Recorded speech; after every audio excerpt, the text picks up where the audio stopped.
Negative అయితే పక్కా చెప్పేస్తా ఇప్పుడు. రోజు ఆఫ్టర్నూన్ లంచ్ లో మనం 69 థాలీస్ అమ్మాము. ఆల్మోస్ట్ అందరూ బానే ఉందన్నారు. కానీ ఒక కస్టమర్ మనం ఇంకా ఇంప్రూవ్ చేసుకోవడానికి ఏం చేయొచ్చు అని సజెషన్స్ అండ్ కొంచెం ఫీడ్బ్యాక్ ఇస్తా అన్నారు. అది ఇప్పుడు మనం చూద్దాం. బిసి బిసి నాకు బాగా నచ్చింది, అన్నీ నచ్చాయి. డెఫినెట్లీ అయితే కేసరి స్వీట్ అండ్ పరమాన్నం ట్రై చేయండి, డెఫినెట్గా మీకు నచ్చుతుంది.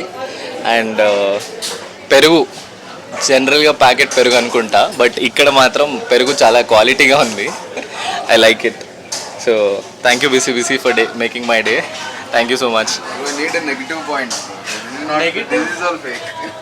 సో నెగిటివ్ అయితే పక్కా చెప్పేస్తా ఇప్పుడు. So BC should work on sambar first. The spice is not good and temperatures definitely, ఎందుకంటే aloo is not aloo anymore. ఏదో కార్న్ఫ్లోర్